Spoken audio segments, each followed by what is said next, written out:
I have to be willing to honor myself, which means I have to be willing to honor the pain that I have and also the ways that I've shown up lacking that. I have to be willing to sit down and actually nurture and love the wounding that I have in there that has caused me to show up in all of these ways. How many programs of objectification do I run where I want to be objectified? Where I want a woman to lust after me and talk about how, gorgeous my body is, because this is how I used to think.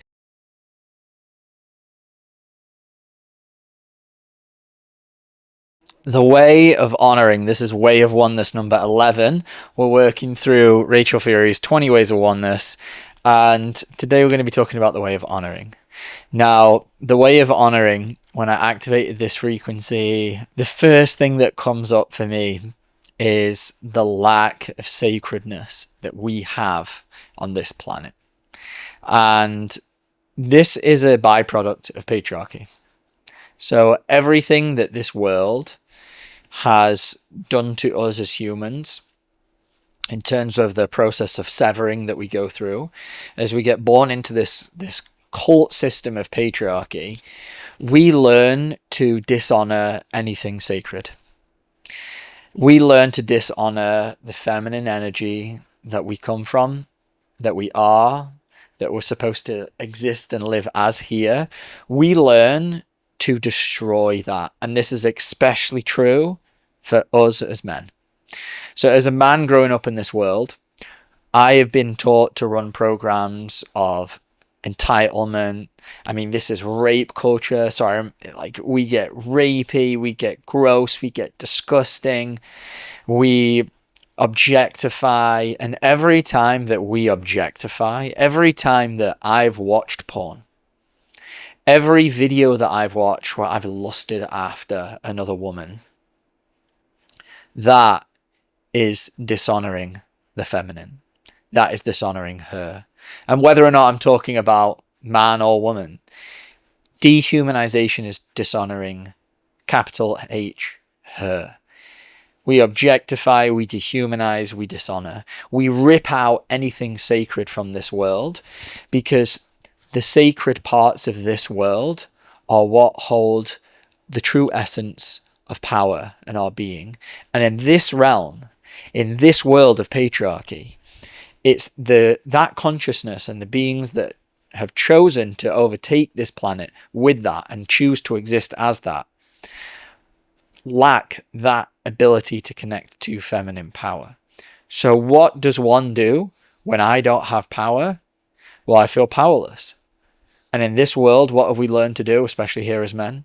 We try and take it from another. That is literally what all the wars, all oppression, everything is all coming down to, is the fact that on a deep, deep, deep level, we lack power. And so we have to go try and take it from another. And when we do that, of course, we're not vibrating as the way of honoring. We're not honoring ourselves. We're not honoring them. Of course not. When we're willing to run an entitlement program, when we're willing to kill something for our either own pleasure or just because we're hungry, we're not vibrating as the way of honoring. How can I sit here and say that I honor this chicken's life when I'm willing to eat it? When I could go out and eat a banana. Or I could go out and eat a bowl of oatmeal. When I could just go down the street, literally, and pick an orange off the tree. Now, obviously, humans have gone through an extreme amount of brainwashing and conditioning when it comes around food. And we have descended into survival frequencies where, yeah, maybe there are a few occasions where humans had nothing to eat and had to eat animals to survive, right? Yeah, maybe those tiny little rare occurrences existed in far outreaching places like the certain tribes, right? But we don't live in that world today. So hanging on to that thing is that story, that idea is just a justification from the lack of honoring that we have within ourselves. And to really look at myself and realize man, I lack this way so much. Especially throughout, as a man, like growing up, throughout my like late teen years, I lacked proper guidance to realize how I was showing up in the world. I was showing up creepy. I can put my hand up and admit it. Right? I got brainwashed by patriarchy to think that the only thing mattered on a night out was like pulling girls, was going out and, going home with a girl. It's hard to admit, but it's disgusting. That this is, I lacked so much love within myself. I lacked so much worthiness and validation that I needed to be with a pretty girl and go home with her that night to consider it a good night out. It's sad. It's super sad that this is the world that we live in, and this is the brainwashing that we receive as men. That like your worth is based on how physically big you are, how much money you have in your bank account, what kind of car you drive, and how hot your wife is. Like, it's disgusting, and we lack so much honoring. So much honoring to not only ourselves, but to the beings that we run these programs on. And whether that means we're talking about the animals that we eat because we need protein and we need to go out and kill all of these animals, or whether we're talking about the way that when we go to a bar, we can't take our eyes off the woman who's in a small dress or a form-fitting, outfit, because we are filled with lust and objectification, because we just can't help but stare about her and fantasize her or him. If that's the way that you're inclined, right? That I can't go to a gym and I can't just work out in peace because my mind sees a woman in a tight clothes and is just drawn to look over there. That is our conditioning, and it's fed to us in movies in each and every way, but it's also the wounds that we carry. It's the wounds of objectification and lust and the powerlessness and the weakness and the deep, deep, deep internal misogyny and coddling that I still want from mother, because I'm a tiny little baby that feels powerless and helpless for whatever reason. That is all in there, and it's causing me to show up in all of these gross, creepy ways, and it lacks so much honoring. So as soon as I started activating this way this morning, like, this is what I was seeing. I was seeing all of the ways that I've not been the way of honoring. And it's these ways that I've shown up in my past that they block me from living as this way, right? So this is where, like, the shadow work, to become what these ways of oneness are, to become what Rachel speaks about in this book, the way of honoring, I have to be willing to honor myself, which means I have to be willing to honor the pain that I have, and also the ways that I've shown up lacking that. I have to be willing to sit down and actually nurture and love the wounding that I have in there that has caused me to show up in all of these ways. I have to be willing to just look at, oh man, I really did show up this way. I really did show up going out to bars and thinking that, like, the most important thing is for me to make sure we'll go out trying to flirt with girls. Like, that was a priority of mine. It's horrible to admit, but it really was. And it doesn't mean, obviously, I have an incredible partner now. There's nothing wrong with having girlfriends and partners and wives, of course. But where is the sacredness? Am I willing to just spend a night romantically with a woman and then the next day never call her back? Do I have a few drinks and go out and feel like it's okay to, throw myself all over another person, man or woman, right? Touch them maybe, and like cross certain thresholds? Where do I run programs of entitlement, thinking that I can just do these things? How much honoring do I have? Am I able to, when another being maybe comes onto me, push pause and say, you know what? I've had a few drinks. Maybe we should, save this for another time when we're both really sober? Or do I'm like, yeah, this is awesome. Like awesome. Someone's coming on to me. that I can tell that maybe they've had a few drinks, but I love this too. This is awesome. This fills my wounds. This fills up this really small, awful part of me that just wants to be loved and seen by women, right? It just wants to be How many programs of objectification do I run where I want to be objectified? Where I want a woman to lust after me and talk about how, gorgeous my body is. Because this is how I used to think. I used to go to the gym purely to get like big muscles so that women would find me physically attractive. So that, I hope that they found me sexually attractive. And all of this lacks so much honoring again of myself and honoring of them.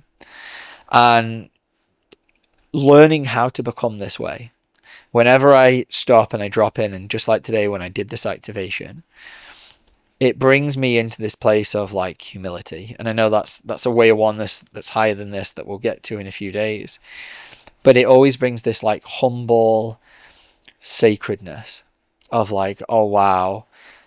Like it just reminds me of like just that feeling of bringing me to my knees. And I've had this experience before of just being totally humbled by pure divinity and feeling that level of honoring, like, oh my God, that level of reverence for what sacredness actually is, and just how much I've been brainwashed and manipulated to not be that in this lifetime. And it's very sad. It's sad because the more that I learn to honor the feminine aspect of me, the feminine nature that we all come from, because it is her that gives, creates, and sustains life. When I can honor that part of me, I can learn to honor that part of somebody else. And everything that patriarchy has brainwashed me to become as a man growing up in this reality has been anything but that. I did not learn to honor her. Not at all. I did not learn that from society, and I didn't learn that growing up from my parents. It wasn't something that I learned. I could definitely feel, I remember being young and feeling my parents arguing. I can remember my dad being angry, and it wasn't like energetically what I was receiving. The teachings was like, oh, this is how you honor another being, and it's okay to have conflict. It's okay to disagree. It's okay to powerfully stand up and use your voice when it's needed. But when it comes to talking with your partner, do you truly honor them? Do I truly, when my girlfriend, my wife, my whoever brings me something that they're struggling with, do I have the power, the presence, the patience to just simply listen to what they're saying from a place of openness without trying to play Mr. Fix-It or control or make them feel bad or wrong or shameful for what it is they've done? Can I just sit here in presence and simply just honor what they are sharing with me? And this has been especially challenging for me as a coach, because sometimes, and this is something that both my partner's a coach too, Ellie. So this is something that we both had to kind of work through and elevate out of, is then not stepping into the role as a coach. When my partner is sharing something with me, is to just be able to go, wow, I'm sorry that you could offer some compassion. I'm sorry that you're going through that, and just listen and honor what it is that they're bringing to the table, what it is that they're struggling with, without trying to change it, without trying to, do I get uncomfortable, right? As men, we're taught to be so emotionally fragile unless we're feeling anger. So can I simply just feel what it feels like to empathetically feel their pain as they share with me what they're experiencing? Or can I actually honor, right? Honor what it is that they're wanting to share to me. And when I'm able to do that without trying to make them change, and just simply, oh, I can honor them, this has bled massively into the way that I show up to everybody in my life, and especially like my family and my dogs. Like, my dogs are my family. But can I just honor where they're at? Maybe I can see a higher teaching. Maybe I can really help them if they wanted help to work through this trauma. But maybe in this moment, that's not actually what they need. They just need me to just listen and honor where they are at without needing to change them. And we rescued a dog, my girlfriend and I. He turned out to be my soul companion. His name's Bubba. He's the love of my life. I absolutely love this boy. He's my soul companion. But he came to us with a lot of trauma. He was definitely in some kind of fighting rink in a dodgy end of San Diego. And I really wanted him to be this dog that I brought with me everywhere, and we did everything together. And I had to learn he isn't that dog. I can't just take him to a dog park and let him off leash, because he'll get in a fight and he might kill another dog. And so part of me honoring him and honoring every other dog that might be in that dog park is to not give him that freedom. And actually, not giving him that freedom is real freedom. Because if he were to go into a dog park, let's say that everyone's off leash, and he got into a fight with another dog, which is pretty high, especially where we first got him, like the state that he was in. Now he's changed a lot as he's, healed a lot over the last 3 years. But it would be very unfair to those other dogs to just let him off leash. That wouldn't be honoring him. It wouldn't be honoring the other dogs.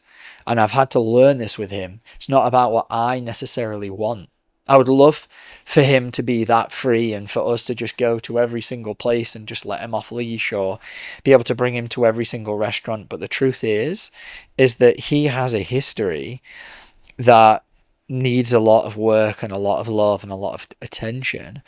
And me trying to force him into what I thought maybe a dog, my relationship with a dog might be, what maybe I've seen other people have, where they can just bring him to every single place and he's going to be fine and get along with everyone. That's not the reality. That's not the truth of how he exists as a being. And so I have to learn how to honor that. That when I go out, because of fights that have happened at home, he needs to be in a crate. And that means that I can't go out for too long. I have to stop making things all about me. Now I'm responsible for this being. And I have to honor the fact that he needs to be kept in a crate when we go out. And that means that I can't go out for longer than 3 or 4 hours, because it would be very unfair to him to leave him in a crate that long.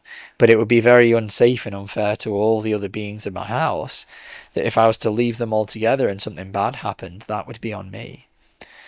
So honoring and elevating to this frequency for me I've had to confront a lot of places of where I want certain things to be a certain way, and maybe I've dreamed about them to be a certain way. And the truth is that they're not that way, and I have to honor that. I have to honor the fact that things aren't exactly how I want them to be, and that's okay. Can I do that? And the more that I've become this way, I've seen this dog transform in ways, like heal in ways, shift, and in ways that when I was first seeing him get into these fights, I was like, oh, this is never going to work. It's never going to happen. What am I going to do? But honoring him has allowed that space for him to heal and grow. And it's the same thing with me and my emotional pain. I have had to learn how to honor what it is that I'm feeling. And that doesn't mean that I constantly just run away and hide away and nurse and nurture my wounds in private. It means going out into the real world and knowing that things are going to get challenging, things are going to be difficult. Even me, for example, sharing on social media and on YouTube like this, there's going to be stuff which gets activated. People are not going to like certain things that you're saying, and I have to be okay with honoring their perspective, their opinion, and honoring the pain that comes up in me, because that's the part that causes us suffering, right? It's the pain that starts to surface within inside our own selves when we don't like maybe what it is that we're hearing, or we're being judged by another for what we're sharing, right? The judgment of another person that they have on me dissolves when I can honor the pain that they bring up, right? It doesn't mean that I'm never going to be judged again, but do I have the ability to honor the pain that lives within me when that happens? And I do. I do. And that is my divinity coming online, is when I'm energetically able to find that part of me that can just honor what's here, can bow down in humility and nurture and love the pain of being dishonored by another. Obviously, when we feel into the energy of judgment, that's not honoring. And I learned to judge a lot in this lifetime. So when I'm carrying a lot of judgment for myself, for other people, and I've learned to do this, I'm nowhere near vibrating at the way of honoring. So I love activating this way, and I do it a lot. And it's very beautiful. I would love to hear in the comment section below, did you activate this way today or within the past couple of days as we get closer to Lionsgate? We're about just over a week away from Lionsgate now, and we're counting down by activating each individual way of oneness if you're following along. And the closer we get to Lionsgate, the more potent this portal is going to be. So why not activate these ways? We are holding a free live event led by Rachel, myself, and Ellie. Come join if you're listening to this in August of 2026. And if you found this later, maybe down the road, I would love to hear. Just comment below. What is it that you're learning to honor with inside yourself? How have you been getting on with your process of honoring the feminine nature that we all come from? Because at the end of the day, when we learn how to do that, there's total freedom. It's honoring the creative life force power that we all are. And that is the power that we have to transform. It's the power that we have to elevate out of the current life experience that maybe we're having that we don't prefer. So I love this way of oneness. Way of oneness number 11, the way of honoring. Tomorrow we'll be talking about way of oneness number 12, which is the way of selfless service. I'll see you then.